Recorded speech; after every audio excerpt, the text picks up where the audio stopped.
Hello and welcome to the Obsessive Viewer. I'm your host, Matt Hurt, and you can find me on social media, including Letterboxd at Obsessive Viewer. And on this special episode of the podcast, I'm chatting with Kirsten Foe, writer and director of the film Off the Record, which had its world premiere at this year's Heartland Film Festival here in Indianapolis and has some interesting Indiana ties as well that I'm going to ask her about. Kirsten can be found on Instagram at TrueFoe Productions, and her production company can also be found at truefoeproductions.com. Her film Off the Record tells the story of Astor Grey, an LA musician who seems to have it all: true love, a big break, and a hot rock star boyfriend. But in the cutthroat music industry, success and love come at a cost, and nothing is as perfect as it seems. The film stars Rainey Qualley as Astor Grey and Ryan Hansen as Brandyn Verge, and will be released on February 14th, 2025. And I'm very excited to chat with Kirsten about this. So without further ado, welcome to the show, Kirsten. Thank you so much for being here. And how's it going? It's going great. Thank you so much for having me. Yeah, of course. So we met on the red carpet at Heartland when your film was having its world premiere. Can you tell me how was that for you? How, I have a bunch of questions I'll throw at you and everything in this episode, but I just want to get the read on how you felt about Heartland. Heartland was fantastic. I feel like it was the perfect place for us to premiere because of our connection, obviously, to Indianapolis. But, they're very much a filmmaker-friendly festival, which was perfect for us. I had an incredible team. I really wanted to make sure to highlight them. And unfortunately, fortunately for her, Rainey is pregnant, which is fantastic. But so she wasn't able to travel with us. So we did just kind of focus on the team. My DP and my production coordinator came with me, and it was fantastic. We also got to see a couple of other movies while we were there, and I was just really impressed with the festival as a whole. So it's perfect. Nice. That's great. That's great to hear, because I'm based here in Indianapolis. I've been doing this podcast for almost 12 years now out of Indianapolis. And anytime I get to cover anything Heartland related, it's a treat for me. And I just love hearing that, it's a treat for the filmmakers as well. And they've grown a lot over the years. And it's been really great to see it evolve into this big, huge thing that keeps growing and keeps growing. So that's good to hear. Yeah, it's a fantastic team over there. Really is. Oh, yeah. And your team on the film, I got to chat with M, the DP, and Julia, who plays Rosemary in the film, which I I didn't realize this until afterwards. Julia was in the series finale of one of my favorite shows of all time, The Shield, and she's married to Jake Harns, who is in The Shield. I don't get starstruck or anything, but afterwards, I was like, man. I wish I could have said something to just say hey, The Shield's incredible. So I don't know. I just wanted to get that. She'll hear it here. Yeah, exactly. So Julie, if you're listening, great job. I guess. Well, and of course, she's Christy Masters, which is so funny to me that she plays this, famous villain who is really mean, making fun of someone's disabilities. And in fact, she is the nicest woman on the planet. Oh yeah, and getting to chat with her was just so nice. I only really got to chat with you and Em and Julia, and it was really nice, and you could just feel the energy of the commitment to this film, and the belief in it too it was palpable. So and it just goes right off the screen to the audience as well. So I guess I should tell you again, congratulations on the film. It's fantastic. Thank you so much. Yeah, I mean, I had a fantastic team, and I really feel like everybody brought their all. I've worked on a lot of sets. That doesn't always happen. Sure. And I was really grateful for that. Nice. That's great to hear. And yeah, so let me kind of dive into your history in the industry. You come from stunt work. You were a stunt woman for, I think, a decade. Is that right? Yes. Yep. Just a little bit over a decade, actually. Wow. That is, such a, it kind of seems like a little bit of an unsung area of filmmaking that I can't put together in my brain how it works that someone can be that committed to doing stunts, stunt work, even I don't know. It's just really, really admirable. So yeah. How can you talk about your history with stunt work? Yeah, absolutely. My background is actually, I went to school for fashion photography. Oh, wow. And I was fortunate to work for a photographer named Stefan Sednoui, who was doing a lot of music videos at the time. So that kind of introduced me to the world of video. Before that, I was very much a stills person. And it just, I realized how much more emotion can be put into an image if you can add music and edit it and all of these other things. So I was really excited about storytelling, and I had been living in New York City, moved back to Portland, and Portland just happened to have a bunch of productions that were getting started. Okay. So it kind of just happened in a really organic way that my timing was perfect. And I got a job as a photo double because I looked like an actress. And when I was on set, the stunt double didn't show up. She'd missed her flight from LA. So they asked me if I could do this car stunt, and I'm a pretty confident driver. So I said yes. And that was my entrance into stunts, which was crazy. But, I had that first job and I wanted to do more. And I was really fortunate that the stunt coordinator on the TV show Grimm was this man named Matt Taylor. And he's fantastic. I mean, he's done so many shows, I can't even list them all, but I didn't even know how big he was. So I just went up to him and I was like, hi, I want to do stunts. And, he looked at me and said, everybody wants to do stunts, and walked away. And I chased after him and I said, no, I really, really want to do them. What should I do? And he said, go learn how to drive and go to this school, and, kind of just threw away, some comments thinking I wasn't going to do it. And I did, like the next opportunity I had to take the classes I did. And, Matt really, his belief in me, I mean, he saw me taking all of these classes and doing all this training and, eventually hired me. And his belief in me really was my entrance into this industry. I mean, he got me into a group as a member, Stunts Unlimited in LA, which is the best stunt group around. And, from there, I was able to continue to work a lot, and getting on sets, working for David Lynch on Twin Peaks. And I got to work for an amazing showrunner named Sarah Treem on The Affair for multiple seasons. And she brought in so many great directors, Aniska Holland, and all these women who I really, had always admired. And it made me realize that as much as I loved doing stunts, that I wanted to be involved in creating these characters too, because unfortunately, quite often as a female in the stunt industry, you are getting beaten up, you're getting killed. It's rare you win a fight. And, we are seeing more of the female superheroes, but more often than not, you're a victim, and you do take some of that home psychologically, right? I've done some really, really awful, violent scenes. And I felt like there wasn't enough regard for the viewer's emotions at times. Re-traumatizing people almost in a way. I just don't think sometimes we think about this enough. And especially with these female characters, and having concern that we were desensitizing people a little bit, especially with some of this sexual violence.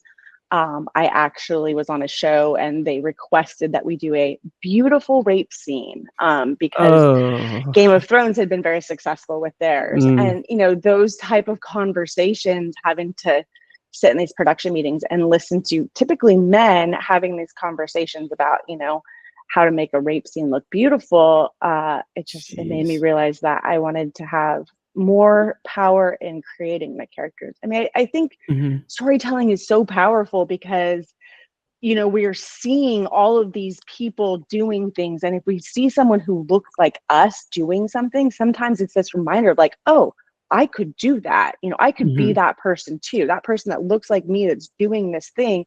And maybe we've never seen that before, right? Maybe we've never seen someone like us doing this thing. But on the flip side, if we're always seeing women being victimized, and, that also I think can be kind of damaging. So yeah, for me, I am surrounded by strong women, and I wanted to see more of these strong women, that are standing up for themselves and standing up for each other. Yeah, absolutely. And that the cognitive dissonance that comes with that kind of positioning of a beautiful rape scene, like just not having the awareness of like, what does this mean? Not only to the audience, but like to the people that you're putting through like these situations like that. That rubs me the wrong way on so many levels, obviously. And it's great to know that you like wanted to take charge. And I think that can lead me into talking about this film, because there's such a level of power within it and the power dynamic that's present in it that I think is done so beautifully in terms of creating this honest portrayal of this abusive relationship.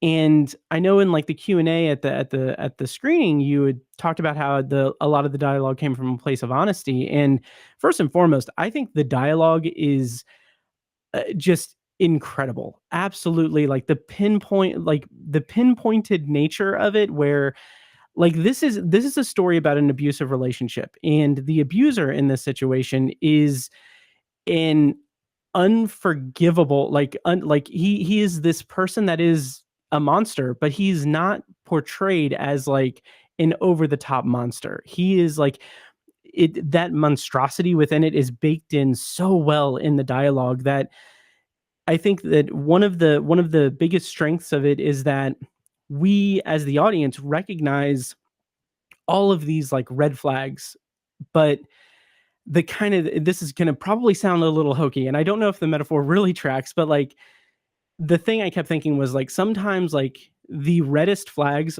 are like covered in like dirt and like covered and like obscured a little bit. So like in the beginning of the movie, when you have Astor and Brandyn kind of having their time together, like their meet cute, they're coming together, their relationship starting, we see all of these little red flags, and Astor does too, but it's shielded by not out of necessarily like this just profound love that she has for him, but it's just he's so calculating with it that there's this like give and take where in a lesser script, you like the audience would be positioned like would be thinking like, Astor, what are you thinking? Like what are you doing? But the script does such a great job of putting us in her perspective, to where yes, there are these little like nuggets of red flag things, but they're it's not something that is like he's not doing anything horrendous yet. And I just think that the level of care within the dialogue, it's something that makes me like want to champion this movie so much, because I feel like people who have experienced or will potentially sadly experience like bad relationships like that should see this, to see how just like honest the dialogue is in this movie. So I like, can you speak to how it went with writing the dialogue and developing this relationship in the movie? Yeah, and thank you so much for what you just said. It really resonates with me a lot, and I want people to see this relationship as this, it's a love bomb situation. Mm-hmm. And I had actually had a couple people, a person that got brought on to the movie as an advisor, it was a woman who said, I don't really think Brandon's such a bad guy. Like, what is it that he's doing that you think is so bad? And I was shocked by that at first. But I also had to recognize, like, this is a woman who has been in Hollywood for a long time. Mm-hmm. And honestly, like, I think she's been kind of broken by the patriarchy. Like, to her, this is a pretty common, like, yeah, maybe he said some mean stuff to her, but he helped her career too. And so, that kind of is why I created the podcast character, because I do think that there are a lot of people that would look at this relationship and say, well, what's so wrong with this? Like, Right. I mean, she, and also, yeah, she stayed, right? And, my response to the person that said that Brandon wasn't a bad guy is I said, these guys don't pick puppies, right? Like, they're not going out there and being bad guys. In Right. fact, they're doing the opposite. They're doing all of these things to make you think that they're good guys, so that when they come in with this controlling, manipulative behavior, you question yourself, right? Because he's a good guy. He's on my team. He's doing all of these things to support me. So if he's telling me that, I'm failing in this area, or that I'm a bad person, or that I've done something wrong, or I deserve this, like, there must be an element of truth in that, because this person loves me, he cares about me. Why would he say these things if they're not true? Mm-hmm. And there's a give and take with it, right? Where it's like, if they start to see that you're pulling away, then they find a way to pull you back in, right? So, after he vomits on her shoes, he records her album. And so, it's this high and low situation. And I think a lot of young people think relationships are supposed to be roller coaster rides, right? There's all these highs and lows and all this emotion, and that's what first love is about. And it doesn't have to be that way. I think that it's really important for both men and women, because I think that, both sexes experience this. Both sexes are love bombed. Both, it's not just men do this to women, but unfortunately, the power dynamic situation comes into play, where quite often, especially in the entertainment industry, it is the men that have the power. And so when you create these relationships, and I see this all of the time, where it's older men who have the power, and you have these young women that are just stars in their eyes, and they're so excited, and they want to believe so badly that Hollywood isn't this cesspool, right? Because people come from all around the world. They sacrifice everything to come here for this dream, and they know that this dream is so hard already, but here comes somebody who has power, and they're going to make it easier for you. Like, it's so prevalent that I honestly didn't have a hard time with the dialogue, because I've experienced it myself. I've heard it all around me. I mean, I'm witnessing it constantly. Even in making this movie, I have to tell you, there was a pretty successful producer that offered to mentor me. I was very excited about this, because this was somebody who could really help me. This is early on when I was doing my casting still. Met this person at their production office, and they walked in a towel. And yeah, no, I mean, it was just, I didn't even know what to say. I was literally like tongue tied at first. And, and then they went into the other room and put some clothes on and came back and talked to me. But, they had apparently just worked out or whatever.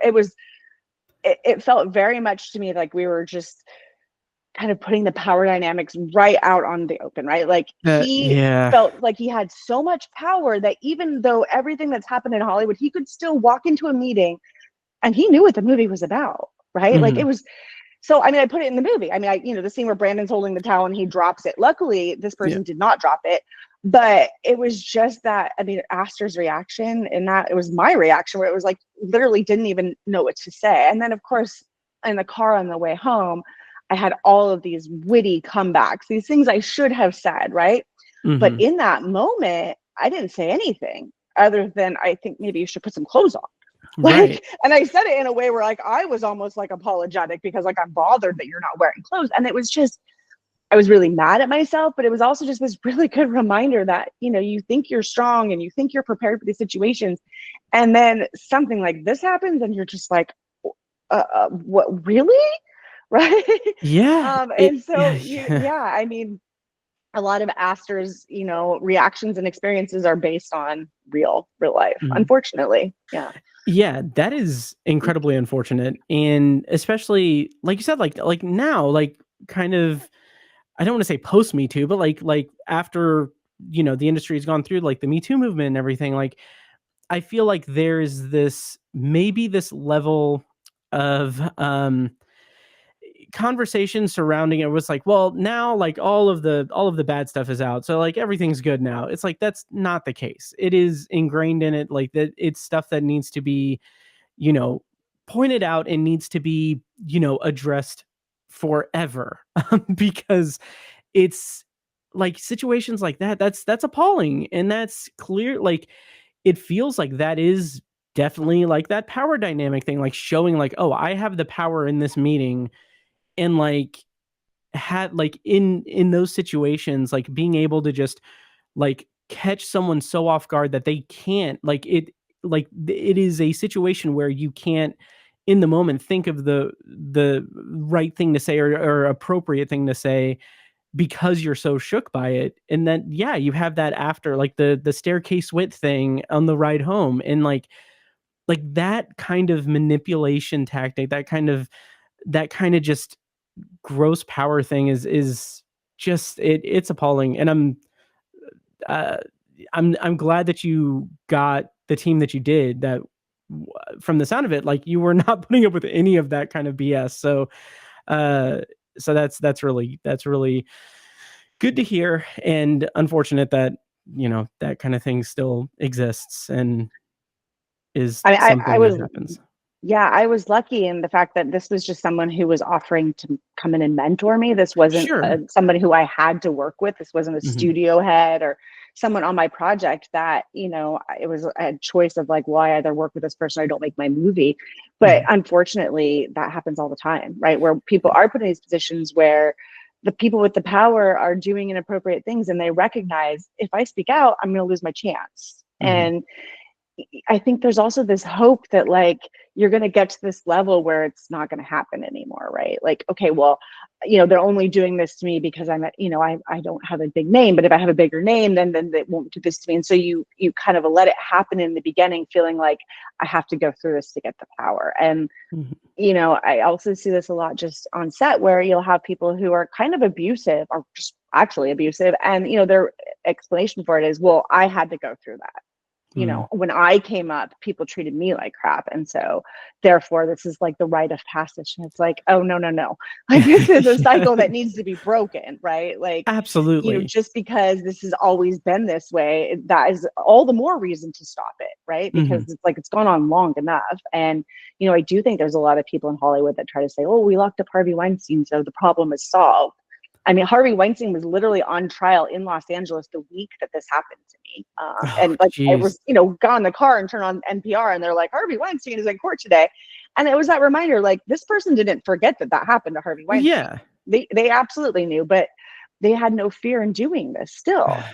Yeah. And that kind of tactic sounds like it's right out of the Harvey Weinstein playbook. Like that's the stuff that he, like, in addition to many other things, like that's, yeah, it's just, it's unfortunate. That's terrible. Yeah.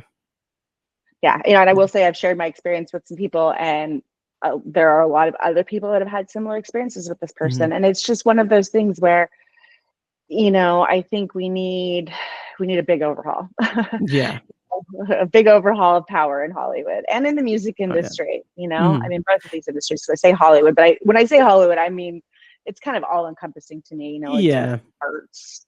Sure, absolutely. Yeah. And that's a good segue to bring us back to the film itself, like making it a music film, making it set in the music industry. I know that there's a lot of influence, of course, from like the Taylor Swift side of things in terms of legal issues that she's had that are similar to this. Like what is something that like you thought of when adapting it into, or taking the story into, like the LA music scene? Sorry, I've got a cat on my lap. No, that's fine. My cat is resting. She's my producer. I don't know where she might pop up at some point. So cat's welcome here. Great. My son's father works in the music industry, so I had spent a fair amount of time in the music industry as well. And I wanted to tell the story through the lens of, a woman in a male-dominated industry. I come from stunts, which is very much that world, but I didn't want it to be stunts. So when I started thinking about it, the music industry made sense to me. And then there also was a New York Times article that kind of lit the fire under me, which just was, citing one particular case where, a person with power had abused multiple women. And, a lot of these women stopped making music because of it. And that was really something that hit hard for me is, we hear the stories about the women who stay and put up with stuff. With the Harvey Weinstein, we had a lot of women that came out and told their stories, Gwyneth Paltrow, Angelina Jolie, all these women who, we see as these very powerful women, and yet they had to hold on to these secrets for so long, before they finally felt safe telling their stories. And so, it just, for me, it was this reminder of like, yeah, we know the ones that survived this stuff, but what about all of the ones that didn't survive it or just said, no, I refuse to do this. I refuse to put up with this. This is more than I can handle. And like, we lose out in that way, right? Because these are artists whose art we never get to experience because somebody more powerful. And a lot of times I think there's like an envy thing here too, right? Where it's like, if you see someone who has this amazing natural talent and you're threatened by that, you want to stifle it, right? So yeah, that really, to me, was just why I chose the music industry, knowing that these stories there was so much to choose from. I mean, basically every instance of abuse throughout the script was based in a real story. So I used a lot of different people. So this isn't one woman's story. But these are all things, and I find that when I root things in reality, it makes it a little easier for someone to counter someone who says, but this seems a little trumped up or this is extreme. I can literally send an article and be like, here's this, this happened. And I think it's good for people to recognize, that this isn't fantasy, this is real. I mean, I had someone who wanted to play Brandyn that I talked to, and he was very adamant that Brandyn needed to be in prison in the end because he felt like it was an unsatisfying end for the audience. And to me, that felt like a betrayal to women who have lived through this, because these men don't end up in prison for this. I mean, we can barely get men who are actually abusing women into prison. So yeah, emotional abuse certainly is not. And, one of the cases that I had based this on, the person that had done it did have a bit of a public reckoning, and is now back to playing huge forum, the forum and huge arenas. So it needed to be real to me. I needed Astor to end up playing in a small club, but be happy to be there, because like realizing that like this is, where she feels safe and she feels like she can create things, and being more careful about the choices that she makes in chasing the fame, because it's sometimes we look at this place up here and we think everything I want is up there, and then we get a taste of that and we realize like, oh, maybe that's more than I need, right? Maybe I could be happier somewhere here. I mean, for me, I just want to make indie movies. I don't want to make Marvel movies, right? Like that's not my goal. And people always ask me like, oh, do you want to make these big stunt action movies? And I'm like, no, that's actually not. Like, I want to have my happy little world in indie movies where I get to pick my team and work with people that I care about. And there's just too many sacrifices on the other side. Oh, yeah, I can totally understand that. Especially, like, that's one of the things that really draws me to, like, independent film and, like, the independent circuit and everything, because these are stories that are, like, told with, like, the blood, sweat, and tears of the people involved. And you can tell that. And, like, even just, like, the warmth of being in the audience at like a world premiere screening, like at Off the Record, like, hearing the cheers anytime like someone was in, like someone's on screen that's in the audience, is like, that warmth is just so just intoxicating in the best sense. Yeah. And you talked a little bit about Brandyn as a character. I want to kind of highlight Ryan Hansen. He's an actor who I have followed a bit. Like, Party Down is one of my like comfort comedies. He's fantastic in that. And like, it just, in the Q&A, you spoke very highly of him and everyone involved, of course, but like, it made me feel very like happy that's like, oh, he's not like that at all. Like, it's very much an act. He's just a talented actor. And I don't know, I think both he and Rainey were incredible in this movie. Both, like, their chemistry as like, you buy into this relationship as he's like love bombing her, and like, you buy into this whole like I said before, it's not that Astor is putting up blinders. It's just that she is like, she's in this thing with him, and as it escalates into more just crazy manipulation things, and the power dynamic becomes more prominent.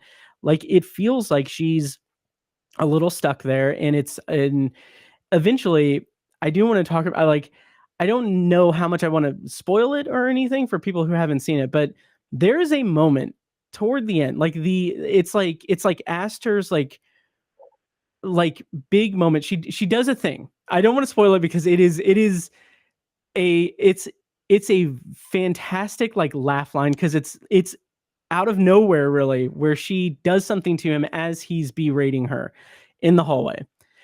And again, that is such a brilliant that's a brilliant like way to just showcase that change in the power dynamic while completely deflating him in a way that isn't matching his energy.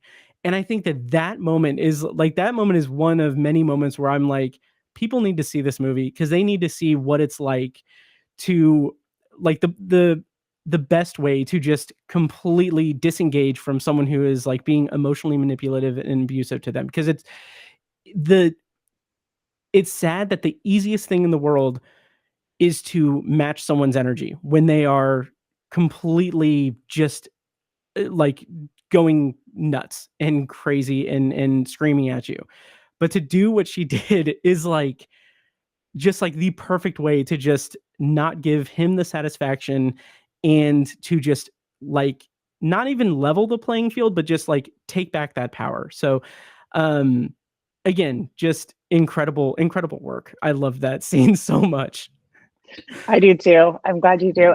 Yeah, I mean, that's really, her moment where I think I talked about this in the Q&A, but there's the two hallway scenes. The first is her first show. Yes. She's being led. She's, nervous. She's not confident in herself and her ability yet. And has a horrible experience, falls apart, and then that's when, mom really comes in and reminds her, like, hey, listen, like, if you want something, you have to fight for it. And when you fight, you win. Like, don't forget this.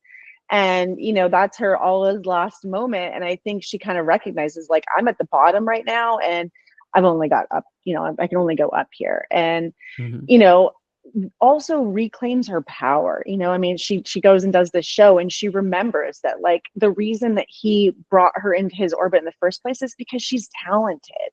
She's really talented. She has a voice. She can write great songs, and she remembers that that's her power, and she gets up and uses it. And, of course, as she starts to regain her power, that's just going to threaten him even more, and, tipping the scale in the direction he doesn't want. And when she sees that, right, she sees his reaction is very extreme. Like, she's really pushed his buttons. She's got some power now, and she recognizes that, and she uses it, right? And like, once she's got that, she's not giving it up. She's not giving it back to him, right? And she just keeps regaining it, pulling little pieces back in until, the final scene where they have another confrontation. And we see very much that the dynamic has changed. And, the power has always been there for her. It's just recognizing that she can take it, right? I think that's so many people have that situation where we have somebody who is lording their power over us, and they're taking our power in the same, in the moment from us, right? And once we stop allowing that, it takes a lot of power from that person. Yep, absolutely. And there is also the Noelle character played by Olivia Sui, who in the intro, Rainey mentioned that she's like, they're best friends in real life, and like that chemistry is on screen perfectly. It's great. That their back and forth is fantastic. But I love the added element of Noelle being like the champion, one of the champions in Astor's corner. And she is like, she sees Brandyn for what he is, and she recognizes that he's like, she's not going to give him any kind of leeway or anything. It comes at the expense of a little bit of the friendship of her and Astor, but like, she stands up for her in such a great way that it's just it's a great kind of depiction of just that power of having people in your corner and helping you when you're discombobulated in a way that isn't your fault, but you can't get to the level that you need to be, and that you will get to eventually, as someone who is manipulating you and putting you through their paces is doing to you that thing. So I don't know, I just wanted to highlight the Noelle character, because like there's a lot of good like kind of comic relief in some of those moments, but they're backed by these incredibly powerful like support moments for her. for the Astor character as well. So I just like how that's kind of an all-encompassing thing, that it's not just Astor figuring out things on her own and going through it alone. She still has people, and like that's an incredibly powerful sentiment to have in the movie, throughout the movie. Yeah, Astor has people that love her because she is a good person and she has a good heart. And those people don't give up on her, right? Like, we make mistakes in life, we make stupid choices, we let people down, right? But the people who know us, that love us, they're still there for us in these tough moments. And, Astor, she really wants love. And I think one of the things she starts to realize is she has love, right? I mean, she has this love, it's all around her, and he doesn't. We don't see a lot of support in his world, right? We don't see a lot of people that are sticking around. So, that is why when he pulls somebody in, he needs to hold on so tightly, because that's all he has. And, when you treat people that way, that is typically true, right? You kind of throw people away, they're not going to stick around and keep coming back for you. Yeah, absolutely. And again, because I was just reminded of something in the movie, that the kind of, there's this level of subtlety to his behavior in the movie. Like I said, those, like, the red flags are muddy and hard to see when you're in the moment. Like, things like, just like from the outset, like one of the first things he says to her about, like, his ex is like, oh, she was crazy. She's terrible and everything. It's like that. Like, what does that say about him? And we learn more about that relationship as the movie goes on. But there was also one thing that I kind of I put it together like on the drive home. I was thinking about it, and it's the cat. Like, first of all, I love that she, like, when there's a big, like, confrontation thing, she literally saves the cat. She takes the cat from him. That's great. As a cat lover myself, I was very appreciative of that. But in the earlier scene, when he is naming her and says like, what about Judge Judy, because she looks very judgmental, it's like, that baked in misogyny is just like, it's not just him saying saying something to berate her or to control her. It's just like, this is something he lives with, and it's just something that is so in his DNA and in his soul, that it's just like I just loved that little flair, that it's like, even if it's not related to the relationship, even though it is, because like he kind of forced her into getting the cat. But just the name itself is just like, oh my God, there's no end to the depth of his misogyny. I just love that detail. I really appreciate that. We have to give a shout out to the cat, who is baby Greg, and is my producer's cat. That cat was so well behaved. Nice. We had a problem that he would purr too loudly. The sound guy was like, the cat is purring too loudly. But yeah, we were big cat people, so we were happy to have him. There is a moment in the movie where she gets up on stage in Denmark, and she says, Brandyn, Verge hates women. Yes. And then does her song. And I borrowed that from a real moment with Phoebe Bridgers. Nice. Who had gone through a kind of whirlwind situation with an artist and got up and called him out in front of a lot of people. And she had written a song about him and played that song. And then, later she said that she had had a conversation with him, and, she said, I'm sure you heard the song I wrote about you. And he had guessed a different song on the album. Like, he wasn't even aware enough to like figure out. And so that was something else, I think, and she touches on this in the podcast, Astor, where she's like, I don't think Brandyn will even acknowledge this, or, and I think that there is a reality there as well, right? That there are plenty of fans that will continue to, support these people and, unfortunately too, attack the women. You see it a lot where, someone will come out and say that somebody has done something to them or they're crazy or whatever. And then their fans will, go after the women. And a lot of women will do it too, which is really unfortunate. I do just want to circle back and say though, that Ryan was, I think, the perfect person to cast, because I really, I needed the audience not to just instantly hate him, right? Like, we have to, because otherwise we're just like, why is she even there? And the very first scene that we filmed on the boat was when he comes and tells her he's just gotten out of rehab and gives her the guitar and says, I just want to be your friend. I messed up and I just want to be your friend. And when we said cut, and like a lot of the women were like, oh, I was like, guys, you're not supposed to fall for this, right? Like, no, we know better at this point. We know he's nuts, but he really was able to like, pull off that vulnerability. And like, Ryan is a very sensitive man. He has 3 daughters. And he said that one of the reasons he wanted to do this was because he has daughters, So, I think that it was really important to have somebody, because again, like I said, these guys are not puppy kicking, jerks most of the time. Right. Like they have to be able to have a vulnerability. And, there's one of the artists, the male artist that I base this on, most of his songs are love songs. And, when he talks about these love songs, he talks about all these women that have broken his heart. Right. And like, he's just this sensitive guy that, women come in and take advantage of him and leave him emotionally scarred. And then of course you go and speak to the women and it's a totally different story. Oh yeah.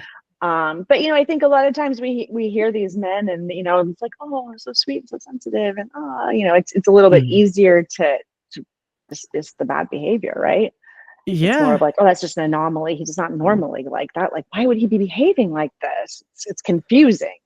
Yeah, putting that kind of just like doing the mental gymnastics to just like give excuses to someone's bad behavior is something that I feel like as a society, everyone kind of needs to kind of work on recognizing and kind of breaking free of that, because like you said, like they're not puppy kicking people or anything. It's like, it's baked in there in terms of just how they are and how they present themselves. Like there are numerous moments in the movie, again, going back to the dialogue, it's fantastic, where if like anytime she gives him any kind of like expresses herself, her disappointment, her feelings about something that he does that hurts her, just immediately it's this shield goes up on his end that he chooses to say like, well, I did this for you, so you're not allowed to have an opinion about what I did because I've done this for you. I've done all of this for you. And I'm just like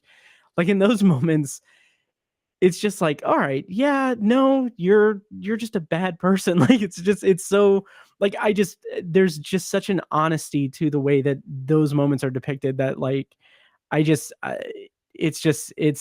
infuriating, and it makes the power shift at the end, like her kind of like getting her agency and getting her kind of power back all the more powerful, because any one of us has seen this type of behavior and knows like about this type of like manipulation tactic, this type of like just narcissism that comes through in the most hurtful and most damaging ways, that it just makes the movie all the more powerful. So yeah, I just like as I was talking about that, I was getting angry at him, at Brandyn in my memory. So yeah, but not angry at Ryan, because I respect him. Yeah, exactly. I really love the scene on the bus where he's waxing about what his therapist says, and because this is supposed to make him seem like he's this in touch man, and she just looks at him and says, no. Or maybe you're just a terrible person, and in a little bit more extreme words, but it's like she's just like, no, like I'm done listening to all of these things that you wrap yourself up in. It's like at the core of this, you're a bad person, right? Like this has nothing to do with how other people have treated you or what your therapist says or all of these other things. Because quite often these people are going to be like, well, yeah, maybe I did that, but did she tell you what she did? Did you hear? It's like, no. Let's just talk about you here. It isn't about everybody else. And take accountability. And of course he does not respond well to that. And it's not actually a big winning moment for Astor, but it's a win in that, she just says it out loud. Finally, it's just like, we all are feeling this very much in this moment. It's like, it's time for us to just say it. Yeah. So, yeah.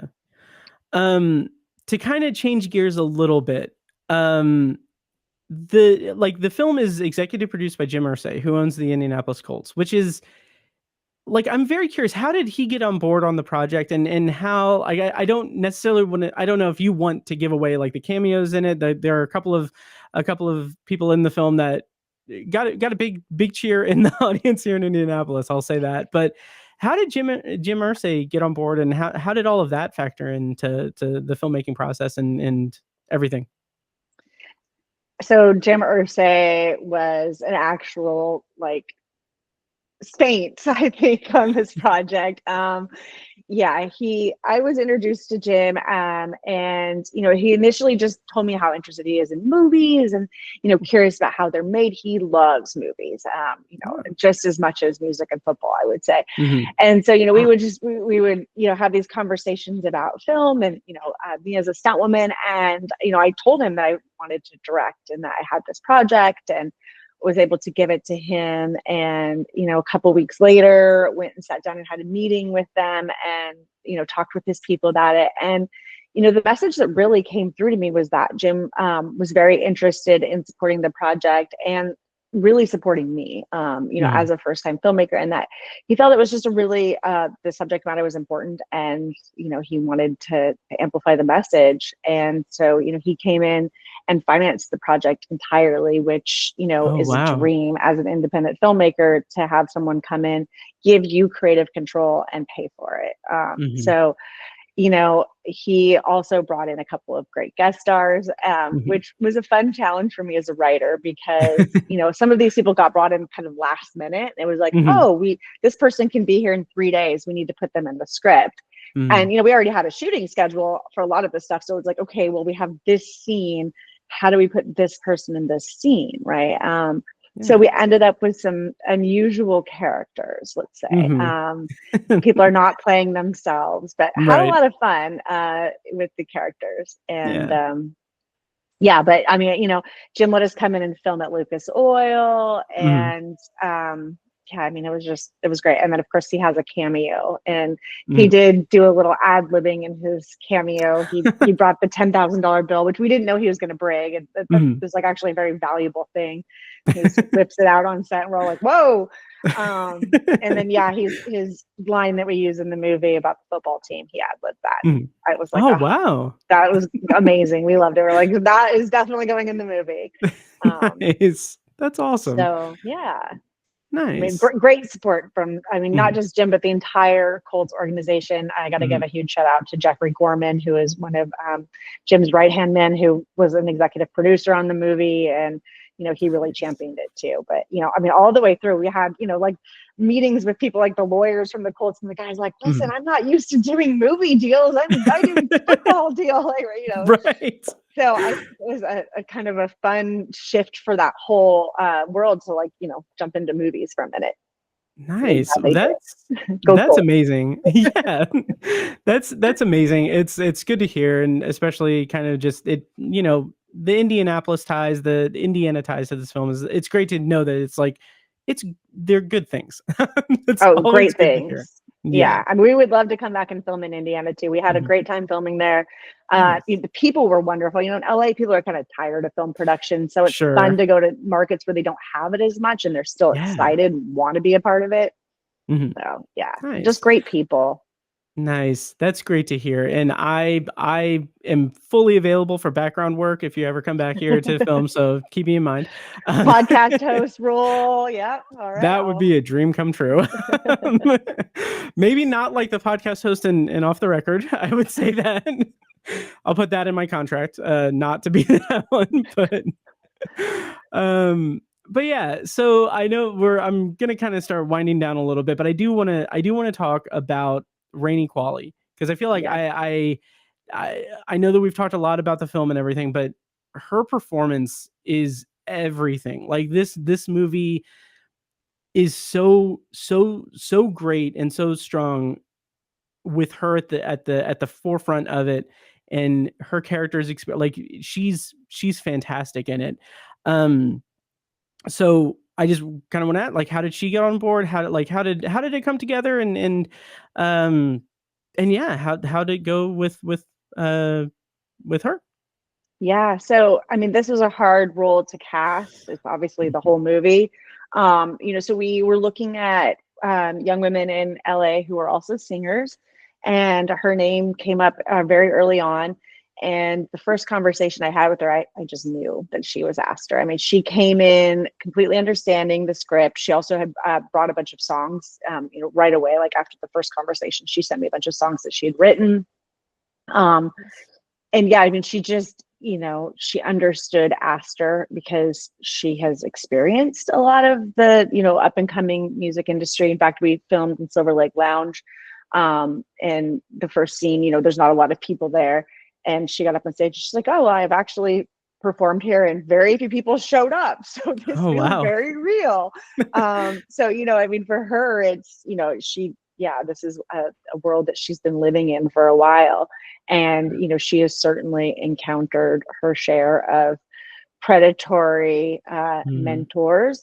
But yeah, she just, she gave it her all. I mean, it was an emotional roller coaster ride for sure. The scene where she is calling her mother, we filmed that. It was about 30 degrees, about 4 a.m. when we filmed that scene. We had rain towers out on her. It was so cold and so miserable. She really did want to go home when she's saying that. Sure. But, I mean, she never complained. She was always a trooper, and she would give us her all. I mean, like that scene at the end, she was literally shaking from both emotion and from being freezing cold. And yeah, I mean, we would put her up on all of these random stages. We put her up at Lucas Oil. We do have a scene that we shot there that we didn't end up using because we used a different song, but she got up and sang in front of the whole, football arena full of people. Oh, that's amazing. Yeah. So nice. She was really brave in the role. And, we really collaborated a lot. We spent a lot of time, before the scenes, in the middle of the scenes, discussing, what Astor's motivation is, where she is emotionally. And then, having her bring the character of Noelle, having it be her real best friend. I think that, especially in some of the emotional scenes, it was kind of an anchor for her to have this real, her real support there. But yeah, she's fantastic. I mean, she comes from a family of performers. Her mom's Andy McDowell, and then obviously her sister is having a fantastic career as well. So I expect her to continue to grow and blossom in her career. I think we're going to see a lot more of her. She's got a new record coming out next year. So some of the music from the movie will be on that, and a new baby coming. So lots of exciting stuff for Rainey. Absolutely. I like, my heart swells for her. She's fantastic in the film, and everyone involved. It's just, the movie's great. It's just great. I can't wait for people to see it, more people to see it. And we can kind of wind down a little bit. Is there anything else you want to kind of talk about? Anything that I didn't touch on? I know that as soon as we stop recording, I'm going to think of like 1,000 other questions, just normal baseline Matt Hurt stuff that I do here on the podcast. But anything else you want to kind of talk about with the film? I really just want to shout out my team. I mean, we had a huge, amazing team of people, but my core, Michelle Gonzalez, who was my DP you mentioned earlier. She's an absolutely incredible cinematographer. She's been working on huge shows in Hollywood. Honestly, she should have been DPing a while ago, and she just wasn't given the opportunity. She was passed over, and even in situations where women were told her they weren't giving her the opportunity because they felt threatened by her. So to give her this opportunity, and she did such a fantastic job with it. Incredible. Yeah, we really wanted to put our money where our mouth is in this, and give these women who were overdue for these promotions the chance to shine. And so with our stunt coordinator, Jess Harback, is fantastic, someone I worked with forever in stunts. And then also did our second unit, our drone unit.